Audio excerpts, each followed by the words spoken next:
কারণ আপনি চিন্তা করতে পারছেন, আপনি নর্মালি চিন্তা করে দেখেন শহর এলাকা ছাড়া আপনি যদি শহর এলাকা থেকে একটু উপজেলার দিকে যান তাহলে কিন্তু বা প্রান্তিক পর্যায়ের দিকে যান তাহলে আপনি কিন্তু দেখতে পারবেন সেখানে কিন্তু সায়েন্সের স্টুডেন্ট স্বাভাবিকভাবেই কম থাকবে। হ্যালো এভরিওয়ান, আশা করি সবাই সুস্থ আছেন এবং ভালো আছেন। আর একটা নতুন সেশনে আপনাদের সবাইকে স্বাগতম জানাচ্ছি।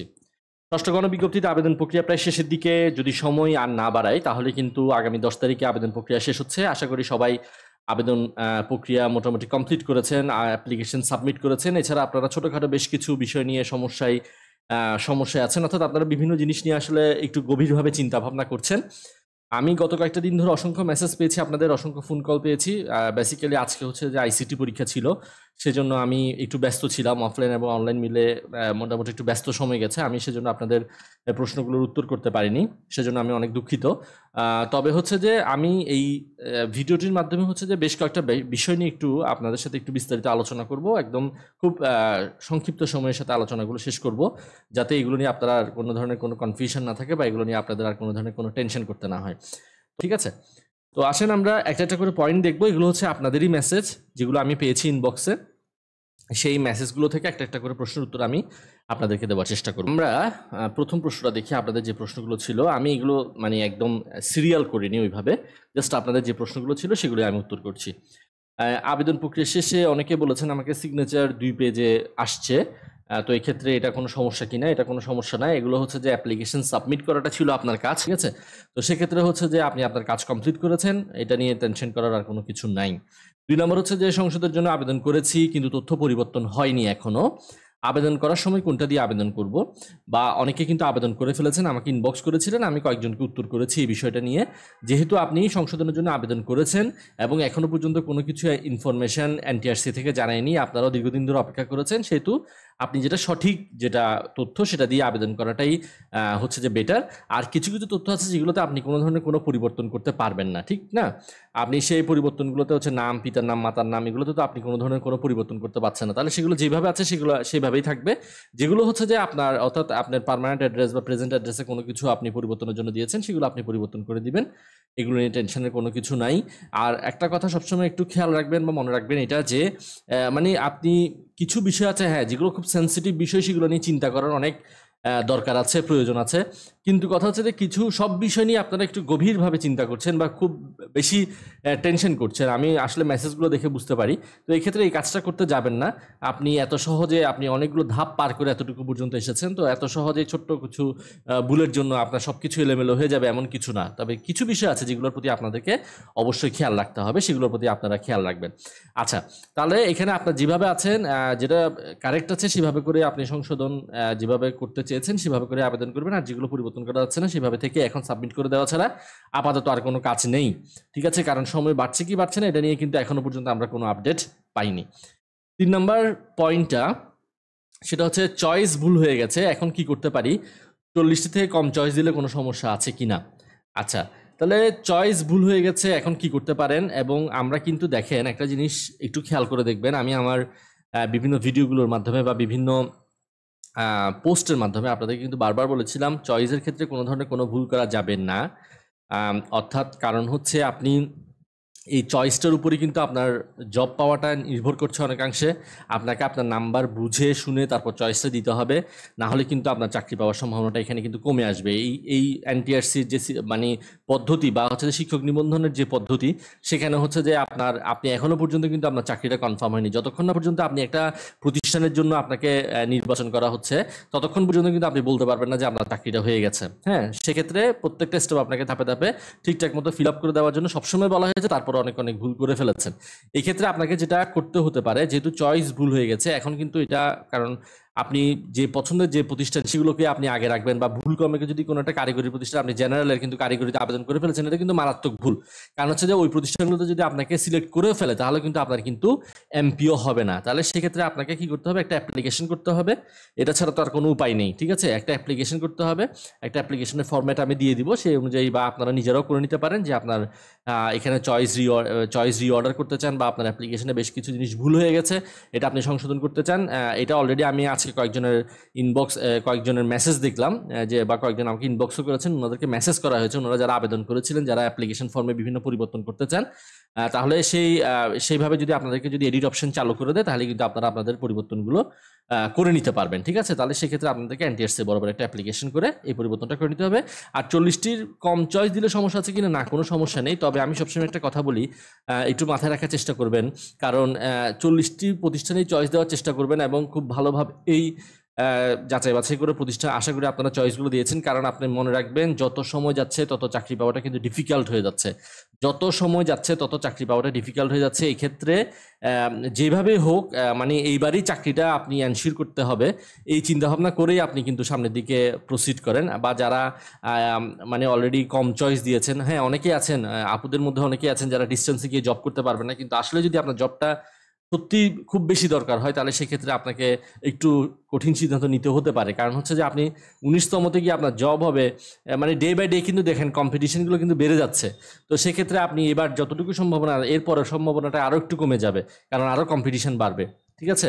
তাহলে এই ক্ষেত্রে আপনি 40টা চয়েস দেবেন, 40টাতে কম দিলেও কোনো সমস্যা নেই, যার যার পছন্দ আছে, যার যার পার্সোনাল ব্যাপারগুলো আছে, আপনি দিলেও কোনো সমস্যা নেই। আর ইয়েস অপশানটা হচ্ছে যে যদি 40টার বাইরে কোনো একটা প্রতিষ্ঠানে যদি আপনি জব করতে চান, তাহলে আপনি ইয়েস অপশনটা অন রাখবেন। সেক্ষেত্রে আপনার সার্টিফিকেটে যেটা দেওয়া আছে সেই অনুযায়ী কিন্তু আপনি জেনারেল, মাদ্রাসা হলে মাদ্রাসা, বা দুইটাই করতে পারলে দুইটাই দিবেন, এভাবে করে আপনি দিবেন, ঠিক আছে? আর প্রতিষ্ঠানটা যখন আপনি একটা কোনো প্রতিষ্ঠানের জন্য আবেদন করবেন, তখন সেখানে চয়েসটা কীভাবে হয় সেটা নিয়ে আমি একটা আলাদা ভিডিও তৈরি করে দিব, তাহলে আপনাদের কাছে ব্যাপারটা ক্লিয়ার হয়ে যাবে। কারণ সামনে হয়তো আপনাদের এটার রেজাল্ট আপনারা খুব দ্রুত পেয়ে যাবেন। 4 নম্বর হচ্ছে, জেনারেল হলে মাদ্রাসায় আবেদন করা যাবে কি না? হ্যাঁ, খুব গুরুত্বপূর্ণ একটা প্রশ্ন। দেখেন, আমি নিয়ম অনুসারে কথা বলি। আমি কোনো মানে যে ব্যাপারগুলোতে কনফ্লিক্ট হবে এই বিষয়গুলোতে নিয়ে আলোচনাতে যাচ্ছি না। মূলত এনটিআরসি যেটা নিয়ম সেটা হচ্ছে, আপনি জেনারেল হলে জেনারেলে আবেদন করতে পারবেন, মাদ্রাসা হলে মাদ্রাসাতে আবেদন করতে পারবেন। আপনি মানে জেনারেল থেকে মাদ্রাসায় বা মাদ্রাসা থেকে জেনারেলে আবেদন করার কোনো সুযোগ নেই। তবে সবথেকে দুঃখজনক যে ব্যাপারটা সেটা হচ্ছে যে আইসিটি জেনারেলে, অর্থাৎ আমার সাবজেক্টেই হচ্ছে যে জেনারেল কলেজের জন্য যারা আবেদন করেছেন তাদের পোস্ট সংখ্যা হচ্ছে যে 150+, কিন্তু আপনাদের প্রায় 1500 জনের মতো প্রায় টিকিয়েছে।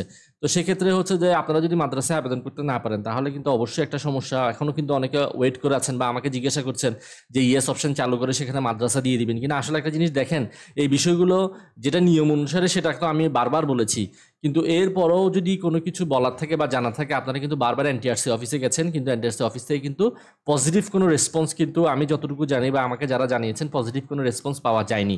সেক্ষেত্রে আপনি এই জায়গায় কী করবেন সেটা সিদ্ধান্তটা আপনাকেই গ্রহণ করতে হবে। এটা আপনি কারোর সাজেশনটা না শোনাটাই বেটার হবে। তবে একটা জিনিস বলি, যে জেনারেল কলেজে যদি 150+ সিট থাকে, সেখানে 70-র নিচে আসাটা খুব ডিফিকাল্ট হয়ে যায়। তো সেক্ষেত্রে আপনাকে আমি এখন এই বিষয়টা নিয়ে, যেহেতু এই বিষয়টা একটা মানে কি কনফ্লিক্ট তৈরি করতে পারে, সেক্ষেত্রে আমি সরাসরি আপনাকে কিছু বলতে পারি না। সেহেতু আপনি চিন্তা করেই দেখেন আপনি কি করবেন, সেটা আপনার সিদ্ধান্তটাই হচ্ছে যে চূড়ান্ত সিদ্ধান্ত হবে। সেভাবে আপনি ডিসিশনটা মেক করেন, আরেকজনের উপর আপনি এটাতে এই ক্ষেত্রে অন্তত ডিপেন্ড করিয়েন না। আপনি সব কিছু বুঝতে পারছেন, সব কিছু জানছেন, এবার সেই অনুযায়ী আপনি সিদ্ধান্ত গ্রহণ করেন, ঠিক আছে? এরপর আসেন 5 নাম্বার, পুলিশ ভেরিফিকেশন ফর্ম এখন ফিল আপ করতে হবে কিনা। একটা পুলিশ ভেরিফিকেশন ফর্ম কিন্তু দেওয়া আছে, সেটা ডাউনলোড করে নেবেন, তবে সেটা এখন ফিল আপ করার কোনো প্রয়োজন নাই। আপনাদের চূড়ান্ত সুপারিশ পাওয়ার পরই হচ্ছে যে পুলিশ ভেরিফিকেশন ফর্মটা ফিল আপ করতে হবে আর কি, ঠিক আছে? আচ্ছা, এরপর 6 নম্বরে হচ্ছে, বেশ কয়েকজন একটা প্রবলেম বলেছে, শূন্যপদ দেখাচ্ছে কিন্তু প্রতিষ্ঠান প্রদান ভুল হয়েছে। আচ্ছা, এই ব্যাপারটা নিয়ে আমি একটু কথা বলি। দেখেন, অনেকে আমাকে এটা বলেছেন যে শূন্যপদ দেখাচ্ছে, কিন্তু আপনি যখন প্রতিষ্ঠানে ফোন দিয়েছেন তখন হচ্ছে যে আপনার সেই প্রতিষ্ঠানে বলছে যে ওনারা শূন্যপদটা ভুল করে দেখিয়েছে। হ্যাঁ, ওনারা শূন্যপদটা ভুল করে দেখিয়েছে, বা এই পদটা নিয়ে বিভিন্ন ঝামেলা আছে, আপনারা এখানে আবেদন করবেন না। বা অনেকে বলছেন 3 বছরের শূন্যপদ দেখানো হয়েছে, উনি 3 বছর পরে রিটায়ারমেন্টে যাবে। হ্যাঁ, তো সেক্ষেত্রে হচ্ছে যে আপনারা এখন যদি আবেদন করেন, তাহলে আপনারা এখন এমপিও হবে না। আসলে একটা জিনিস দেখেন, এই বিষয়গুলো নিয়ে আমাকে যারা বিভিন্ন ইনবক্স করেছেন, আমার তো আসলে সবগুলো প্রতিষ্ঠান সম্পর্কে জানাও পসিবল না, আপনাদেরকে সেই বিষয়গুলো সম্পর্কে ধারণা দেওয়া পসিবল না। আমার ইচ্ছা থাকলেও সেটা সম্ভব না, কারণ এটা একটা লং প্রসেস, এটা অ্যানালাইসিসের একটা ব্যাপার থাকে। তবে কথা হচ্ছে যে কি, আমি আবার অনেকগুলো প্রতিষ্ঠানে দেখেছি যে মানে আমি যেভাবে বলেছি, ওনারা দেখার পরে বলেছে যে শূন্যপদ দেখাচ্ছে, প্রতিষ্ঠান প্রদান বলছে পদটা ফিল আপ আছে বা চাহিদা ভুল দেওয়া আছে, কিন্তু আবার ইএমআইএসএল থেকে যখন দেখছে তখন দেখছে যে ওখানে এমপিওভুক্ত সেই সাবজেক্টের কোনো শিক্ষক নেই, ঠিক আছে? তো এই ক্ষেত্রে আসলে আমি এগুলো তো এভাবে করে ধারণা করে বলাটা কঠিন। এগুলো নিয়ে একটু আরো খোঁজ খবর নেন, যাচাই বাছাই করেন। হ্যাঁ? বা যদি কারো সামনে এডিট অপশন যদি চালু করে যদি এগুলো পরিবর্তন করতে চান তাহলে করেন। কিন্তু কথা হচ্ছে যে এগুলো একটু যাচাই বাছাই করে করেন। আর ৩ বছরের শূন্যপদটা এইবারের গণবিজ্ঞপ্তিতে কেন দেখাবে এটারও আমার আসলে বোধগম্য না। তো এই বিষয়গুলো একটু যাচাই বাছাই করে করবেন। কারণ এতগুলো প্রতিষ্ঠান সম্পর্কে তো আমার খোঁজ নেওয়াটা পসিবল না। ঠিক আছে? তো আর প্রতিষ্ঠান প্রধান যাদেরকে বিভিন্ন মানে হচ্ছে যে যাদেরকে বিভিন্ন তথ্যের জন্য ফোন দেওয়া হয়েছে, আসলে অনেকেই বলেছেন যে অনেক সুন্দর বিহেভিয়ার করেছেন, সবগুলো বিষয় সম্পর্কে আপনাদেরকে জানিয়েছেন। তো এই বিষয়টা আসলে আমরা সবসময়ই আমি যেটা বলি যে আসলে এই মেধাবীদেরকে যদি আপনাদেরকে আমাদের প্রতিষ্ঠানগুলোতে আসে তাহলে হচ্ছে যে প্রতিষ্ঠানের জন্যই কিন্তু মঙ্গল। সেজন্য আমাদেরকে তাদেরকে সর্বোচ্চ সাপোর্টটা করার কি করতে হবে? চেষ্টা করতে হবে আরকি। ঠিক আছে? এবং যেটা সঠিক যেটা মানে যেটা সঠিক হচ্ছে যে তথ্য, সেই সঠিক তথ্যটাই আমরা তাদের কাছে কি করতে হবে? ফুলফিল করতে হবে। কারণ বিগত বছরগুলোতে আসলে বেশ কিছু ঘটনা আছে যেগুলো নিয়ে আমি এখন এখানে আলোচনা করতে চাইছি না আসলে। তো এই ঘটনাগুলোর পুনরাবৃত্তি না হোক সেটাই আমি চাই, এবং যাতে ঠিকঠাক মতো সবকিছু আ মানে সামনের দিকে অগ্রসর করা যায় সেটাই আমরা আমাদের চাওয়া পাবো আরকি। এরপর হচ্ছে জুনিয়র স্কুলে আবেদনের ক্ষেত্রে কোনো সমস্যা আছে কিনা? না। তবে এগুলো একটু খোঁজ খবর নিয়ে কি দিবেন। বিগত বছরগুলোতে ছোটখাটো কিছু সমস্যা হয়েছিল। তবে এগুলোতে তেমন আপনার এমপিও বা আপনার স্যালারিগত আপনার মানে হাই স্কুলের সাথে জুনিয়র স্কুলের কোনো সমস্যা আছে কিনা বা স্যালারিগত দিক থেকে কোনো পার্থক্য আছে কিনা? না, এগুলো কোনো ধরনের কোনো পার্থক্য নাই। তবে বাংলাদেশের প্রেক্ষাপটে আসলে কি চিন্তা করে যে আচ্ছা উনি জুনিয়র স্কুলে জব করে, উনি হাই স্কুলে জব করে, এগুলোর মধ্যে একটা ক্লাসিফিকেশন করার চেষ্টা করে। তো এটা নিয়ে আপনার টেনশন করার কোনো প্রয়োজন নাই। আপনার কাছে যদি প্রয়োজন মনে হয় যে আপনার বাড়ির কাছে আছে, আপনি দিবেন, তাহলে কোনো সমস্যা নাই। তবে এগুলো একটু খোঁজ খবর নিয়ে তারপর দিবেন যে মানে শূন্যপত্রগুলো ঠিক মতো দেখানো হয়েছে কিনা। কারণ আসলে স্কুল কলেজের তো কোনো অভাব নেই। যাতে কোনো ধরনের কোনো সমস্যা না হয় আরকি সামনে। সেভাবে একটু জেনে শুনে আশা করি দিয়েছেন। যদি তারপর কোনো সমস্যা হয় তাহলে সেটা একটু খেয়াল রাখবেন আরকি। তারপর আপনাদের কাছ থেকে একটা প্রশ্ন পেয়েছি, ছবি ডাউনলোড করতে হবে কিনা? না, আসলে ওখানে বলা ছিল যে ছবিটা দেওয়া হয়েছে আবেদনের ক্ষেত্রে, যে ছবিটা দেওয়া আছে সেটা ডাউনলোড করে ব্যবহার করবেন। তার মানে এই না যে ওইটাই ডাউনলোড করে আপনাকে দিতে হবে। ওই ছবিটা আপনার কাছে মানে সেভ করা থাকলে সেটা দিলেই হবে। আর ব্যাকগ্রাউন্ড ভিন্ন হয়েছে, আশা করি এটাও তেমন কোনো সমস্যা হবে না। এটা নিয়ে টেনশন করার কোনো প্রয়োজন নাই। ৯ নাম্বার হচ্ছে DSHEDT তে আবেদন নিয়ে সমস্যা। অনেকেই আমি বিভিন্ন ভিডিওর মাধ্যমে আপনাদেরকে ক্লিয়ার করার চেষ্টা করেছি। তারপরে অনেকেই আমাকে বারবার বলছেন জেনারেল হয়ে কারিগরি এগুলো কোনো বুঝতে পারছেন না আসলে। দেখেন DSHEDT বা DMEDT মানে হচ্ছে যে জেনারেল বা মাদ্রাসা শাখার সাথে সংযুক্ত কারিগরি আছে। তাহলে সেই ক্ষেত্রে আপনাকে একটু খোঁজ খবর নিতে হবে যে এটা কি জেনারেলে খালি আছে নাকি এটা কারিগরিতে শূন্যপদটা দেখানো হয়েছে। এটা খেয়াল করে দিলে তাহলে আর কোনো সমস্যা থাকার কথা না। ঠিক আছে? আচ্ছা, তারপর হচ্ছে যে কাম্য স্টুডেন্ট না থাকলে এমপিও হতে সমস্যা হবে কিনা, এটা নিয়ে কিন্তু আসলে আমি অসংখ্য মেসেজ পেয়েছি এই কাম্য শিক্ষার্থী নিয়ে। তো এই কাম্য শিক্ষার্থীর ব্যাপারটা আমি একটু বলি। যদি সঠিকভাবে এই কাম্য শিক্ষার্থী যেগুলো কাগজে কলমে লিখা আছে সেগুলো যদি ঠিকঠাক মতো যদি মেনে চলা হতো তাহলে কিন্তু মনে হয় অর্ধেক প্রতিষ্ঠানেরই কিন্তু এমপিও থাকতো না। কারণ আপনি চিন্তা করতে পারছেন, আপনি নর্মালি চিন্তা করে দেখেন শহর এলাকা ছাড়া আপনি যদি শহর এলাকা থেকে একটু উপজেলার দিকে যান তাহলে কিন্তু বা প্রান্তিক পর্যায়ের দিকে যান তাহলে আপনি কিন্তু দেখতে পারবেন সেখানে কিন্তু সায়েন্সের স্টুডেন্ট স্বাভাবিকভাবেই কম থাকবে। মানে শহরের দিকে যেমন সদরের দিকে যেমন আপনি ১০০-২০০ স্টুডেন্ট সায়েন্সের পাবেন, সেরকম কিন্তু আপনি একটু উপজেলার দিকে বা একটু গভীরে গেলে কিন্তু সেটা পাবেন না। তো সেক্ষেত্রে হচ্ছে যে আপনার প্রতিষ্ঠান যদি এমপিওভুক্ত থাকে, এবং আপনার প্রতিষ্ঠান যে প্রতিষ্ঠানে চয়েস দিয়ে যাচ্ছেন সেখানে যদি এমপিওভুক্ত শিক্ষক থাকে, আপনি তো দেখতেই পাচ্ছেন, আপনি যাচাই বাছাই করছেন না, তাহলে আশা করছি আপনার এমপিও হতে কোনো সমস্যা নেই। এমন অনেক প্রতিষ্ঠান আছে যেখানে সায়েন্সের স্টুডেন্ট ২ জন ৪ জন ৫ জন কিন্তু সকল বিষয়ের শিক্ষক কিন্তু আছে। স্বাভাবিক কথা, কিন্তু উপজেলা পর্যায়ে তো আপনি এত স্টুডেন্ট সায়েন্সের পাবেন না। তো সেক্ষেত্রে এটা নিয়ে খুব বেশি টেনশন করবেন না। ওভারঅল স্টুডেন্ট একটু কম থাকলে সেক্ষেত্রে আপনার একটু সমস্যা হতে পারে। তবে সেক্ষেত্রে হচ্ছে যে আপনি একটা জিনিস মনে রাখবেন, আপনার এই জবটা জন্য সবাই কেন মানে এটা এত কেন হাইপে আছে বা এত কেন সবার জন্য চেষ্টা করছে, সব কথার একটা কথা মনে রাখবেন, সেটা হচ্ছে জব সিকিউরিটি। আপনি এখানে জব পাওয়াটা যেমন কঠিন, সেখানে জব যাওয়াটাও কিন্তু তেমন কঠিন। ঠিক আছে? আপনি যদি কোনো ধরনের নারী কেলেঙ্কারিতে না পড়েন, কোনো ধরনের অর্থ কেলেঙ্কারিতে না পড়েন, ঠিক আছে, আপনি যদি মানসিকভাবে কোনো ধরনের ভারসাম্যহীন না হয়ে পড়েন, তাহলে কিন্তু এই জবটা সহজে যায় না। তো সেক্ষেত্রে হচ্ছে যে আপনারা এগুলো নিয়ে নিশ্চিন্ত থাকতে পারেন। আর হচ্ছে যে আপনার তবে হ্যাঁ, প্রতিষ্ঠান টোটাল স্টুডেন্ট যদি একটু কম থাকে তবে সেক্ষেত্রে সমস্যা হয়। তবে সেক্ষেত্রে এরকম অনেক অনেক শিক্ষা প্রতিষ্ঠান আছে যেখানে অনেক কম শিক্ষার্থী নিয়ে বছরের পর বছর চলে যাচ্ছে। তো সেক্ষেত্রে প্রতিষ্ঠান বিভক্ত থাকলে এটা নিয়ে টেনশন করার কোনো কারণ নাই। আচ্ছা, তারপর হচ্ছে যে একজন শিক্ষক আছেন, আরেকজনের চাহিদা দেওয়া আছে, কি সমস্যা হতে পারে এই ক্ষেত্রে হচ্ছে যে যদি কোনো ধরনের স্টুডেন্ট সংখ্যা বেশি থাকে, কোনো ধরনের শাখা যদি খোলা হয়ে থাকে সেই প্রতিষ্ঠানে সেই শাখার অনুমোদন আছে কিনা। যেমন অনেকে আমাকে বিভিন্ন প্রজ্ঞাপনগুলো দেখিয়েছেন যে শাখার খোলা হয়েছে কিন্তু সেখানে মানে বেতনটা হচ্ছে যে প্রতিষ্ঠান থেকে চালাতে হবে, সেক্ষেত্রে তো সমস্যা, ঠিক না? তো সেক্ষেত্রে আপনার শাখাটা অনুমোদন করা আছে কিনা এবং সেই শাখার জন্য যে আপনি এমপিভুক্ত শিক্ষক আরেকজন নিতে পারবেন সেগুলো ঠিকঠাক মতো সবকিছু কাগজপত্র সেট আছে কিনা, তখন এইসব কিছু যাচাই বাছাই করে দিতে হবে। কারণ বিগত বছরগুলোতে এগুলোতে অনেক সমস্যা হয়েছে, সেই জন্য এই ধরনের প্রতিষ্ঠানগুলোতে একটু যাচাই বাছাই করে তারপর আবেদনগুলো করবেন। যে শাখা খোলা হয়েছে সেটার অনুমোদন আছে কিনা, সেখানে এমপিও হবে কিনা, এগুলো একটু যাচাই বাছাই করে তারপর করবেন, ঠিক আছে? আচ্ছা, আর ওভারঅল এটা গেল। তারপর হচ্ছে যে আর যাদের ভুল হয়েছে তাদের এখন কি করণীয় আমি এই চয়েসের ক্ষেত্রে কিন্তু বলে দিয়েছি। এখানে কিন্তু আমি আলোচনা করেছি যে আপনারা একটা অ্যাপ্লিকেশন সাবমিট করতে পারেন এনটিআরসি বরাবর, যে আপনার এখানে ভুল হয়েছে, আপনি সেগুলো সংশোধন করতে চান। তারপর আপনাদেরকে হচ্ছে আজকে অনেকেই মেসেজ পেয়েছেন, এডিট অপশনটা চালু করে দিলে আপনি আপনার যা যা প্রয়োজনীয় সেগুলো এডিট করে ফেলবেন। আশা করছি আপনাদের আর তেমন কোনো সমস্যা থাকবে না। অলরেডি এগুলো নিয়ে আমি আসলে অসংখ্য মেসেজ পেয়েছি, সেজন্য আমি একটা ভিডিওর মাধ্যমে কিন্তু সবগুলো সমস্যা নিয়ে একসাথে আলোচনা করার চেষ্টা করেছি। এরপরও যদি আপনাদের আর কোনো কিছু জানার থাকে অবশ্যই ইনবক্স করবেন অথবা এই ভিডিওর কমেন্ট সেকশনে গিয়ে কমেন্ট করতে পারেন। আশা করছি আমি যথাযথ উত্তর দেওয়ার চেষ্টা করবো।